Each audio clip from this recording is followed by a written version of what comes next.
Guys, तो बहुत समय से इच्छा थी कि माता नर्मदा के दर्शन करने के लिए जाना है। तो सबसे पहले कहीं से स्कूटी का अरेंज किया और मैं और अमीषा निकल गए माता नर्मदा के दर्शन के लिए। देखो, जब मैया का बुलावा आता है तो कोई भी रोक नहीं सकता उसे। इतनी सारी चीज़ें इतनी आसानी से हो गई जिसका हम लोगों ने अंदाज़ा भी नहीं लगाया था और हम लोग आसानी से माता नर्मदा के दर्शन के लिए जा सके। स्कूटी मिलना इतना आसान नहीं होता है कैंपस में, लेकिन फिर भी हमको लकीली सब कुछ अवेलेबल हो गया और हम जाने लगे। तो जाते समय हम ये ग्रीनरी से जब होकर जाते हैं तो हमारा एकदम मन जो है वो प्रफुल्लित हो जाता है, क्योंकि अमरकंटक जो है वो एक हिल स्टेशन है और हिल स्टेशन में स्कूटी चलाना या बाइक राइड करना या कोई भी ड्राइविंग करना बहुत ही अच्छा लगता है, क्योंकि इतनी ठंडी ठंडी हवा जो है वो मुंह पे लगती है।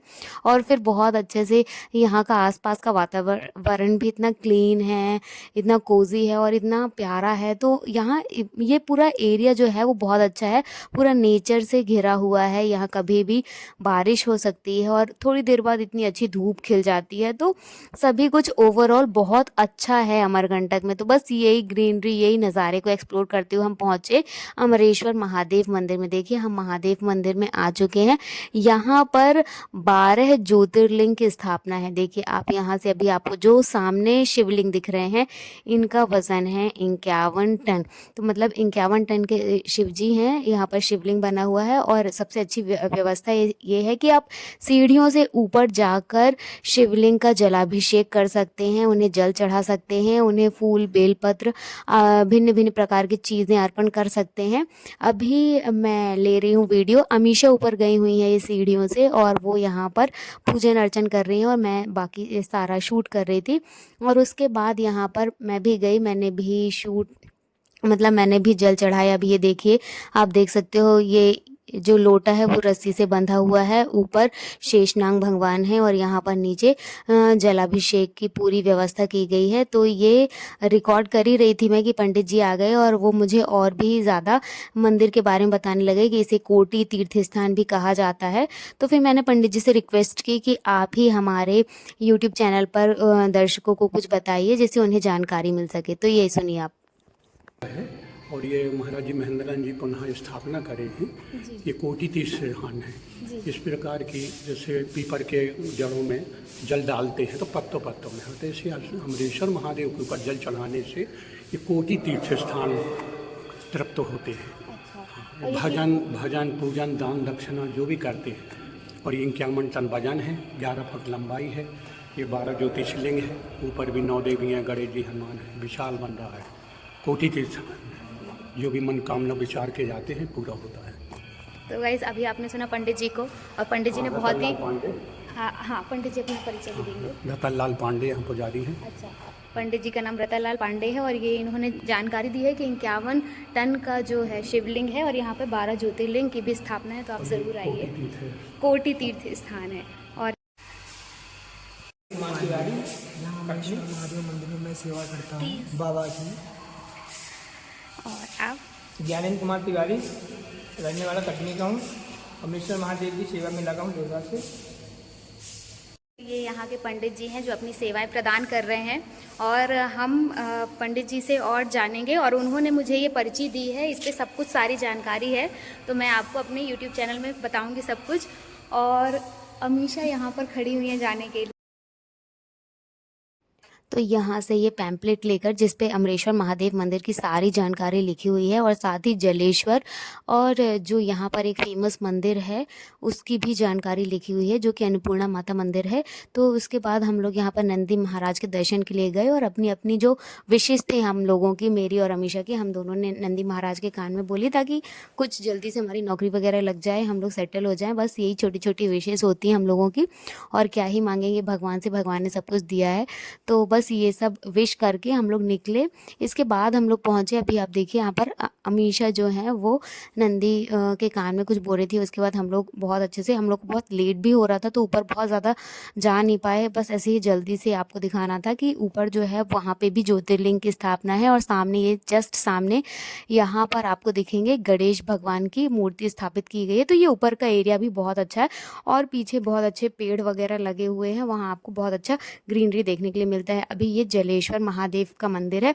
यहाँ पे फ़ोटो खींचना सख्त मना है और ये जोहिला कुंड, यहाँ से जोहिला नदी का उद्गम होता है। तो यहाँ पर ये जो पंडित जी हैं ये बता रहे थे कि जोहिला उद्गम की क्या कहानी है और नर्मदा पुराण में उसका कहाँ कहाँ वर्णन मिलता है। तो ये सारी चीज़ें यहाँ पर पंडित जी बता रहे थे। उसके बाद हम लोग जो जलेश्वर महादेव के जस्ट सामने मंदिर बना है जिसका नाम है अन्नपूर्णा माता मंदिर, तो यहाँ पर आ गए और ये दीदी ने हमें बताया कि ये 2021 से लगातार अभी तक डेली खिचड़ी का वितरण करती हैं और जब कोई अच्छा यहाँ कोई खास पर्व रहता है तो खीर बनता है, बाकी दिनों में खिचड़ी रहता है। तो ये आप कब से खिला रहे हो? ये 2021 से चल रहा है, माता अन्नपूर्णा जी का स्थापना हुआ है जब से जी। बाकी इससे पहले वहाँ पे बढ़ता रहा इनके नाम से, जब से यहाँ स्थापना हुआ है यहीं पे बढ़ता है अभी। अच्छा जी। तो साथियों ये थी हमारी दीदी। दीदी आपका नाम? चंद्रिका साहू। चंद्रिका साहू दीदी थी और इन्होंने बहुत अच्छे से जानकारी दी। और यहाँ का प्रसाद बहुत टेस्टी होता है क्योंकि मैंने पहले भी खाया है। तो तो यही था गाइस, अन्नपूर्णा माता की कृपा। देखिए ये भव्य मंदिर इतना सुंदर, इतना अद्भुत, आपको देखने में थोड़ा थोड़ा नागर शैली का प्रतीत होगा। तो ये सुंदर सा मंदिर और ये यहाँ का प्रांगण और ये एकदम शांत छत्तीसगढ़ और मध्य प्रदेश के बीच में स्थित। मंदिर से निकलने के बाद हम लोग सीधा गए अमरकंटक मंदिर क्योंकि हमारे पास टाइम बहुत कम था और हमारी 3 बजे ट्रेन थी और हम करेक्ट 11:30 के आसपास मंदिर ही पहुंच रहे थे। तो हमने बिल्कुल भी टाइम वेस्ट करना ज़रूरी नहीं समझा। हम सबसे पहले सीधे गए नर्मदा माता के मंदिर और सबसे पहले हमें इन पंडित जी के दर्शन हुए जो कि पूरे ऐसे शिव जी के वेश में आए हुए थे। और हमने प्रसाद वगैरह खरीदा, उसका थोड़ा सा फ़ोटो सेशन वगैरह किया क्योंकि थोड़ा सा मतलब फ़ोटो ज़रूरी होता है मेमोरी कैप्चर करने के लिए। तो यहाँ पर जाने के बाद हमने सबसे पहले पूजा अर्चन किया क्योंकि मंदिर पूरा खाली था। सुबह के 11:30 बजे थे और ज़्यादा भीड़ नहीं थी, तो हम लोगों ने समय का भरपूर फ़ायदा उठाया। आप इन बाबा जी को देख सकते हैं, ये बिल्कुल ही शिव जी के अवतार में आए हुए थे। उसके बाद मैंने थोड़ा सा वीडियो शूट किया, मंदिर की जानकारी दी कि मंदिर नर्मदा नदी का उद्गम स्थल है, 41 सहायक नदियाँ हैं, मध्य प्रदेश में कितनी लंबाई है, कहाँ जाकर खंबात की खाड़ी में माता गिर जाती हैं। तो यही सारी, और मध्य प्रदेश की जीवन रेखा कहलाती है, यही सारी छोटी सी जानकारी थी। छोटा सा ब्लॉग था जो कि इंस्टाग्राम पे डाला हुआ है। इसके बाद हम लोग गए मंदिर के बाद सीधा ग्लास ब्रिज देखने के लिए जो कि सोनमुड़ा में बना हुआ है। सोनमुड़ा सोन नदी का उद्गम स्थल है। यहाँ पर आपको गणेश जी, हनुमान जी, शिव जी के साथ साथ सोन नदी का उद्गम भी दिखाई देता है। यहाँ छोटा सा मार्केट भी है, वो भी हम लोग को एक्सप्लोर करना था, लेकिन उतना फिर पहुँचने के बाद उतना टाइम बचा नहीं था जो कि हम लोग नहीं कर पाए। लेकिन फिर भी यहाँ पर हमें एक नई जानकारी मिली, वो ये थी कि यहाँ पर 52 शक्तिपीठों में से एक शक्तिपीठ जो है माता सती का यहाँ दाहिना नितंब गिरा हुआ था। तो यहाँ पर एक शक्तिपीठ भी विराजमान है क्योंकि हम लोगों ने मतलब शक्तिपीठ देखा तो मन में एक आंतरिक अनुभूति हो रही थी क्योंकि ये एक बहुत ही पवित्र स्थल है और साथ में ही ये एक जो अमरकंटक क्षेत्र है ये एमपी टूरिज़्म या एमपी इको टूरिज़्म का एक बहुत बड़ा हब है।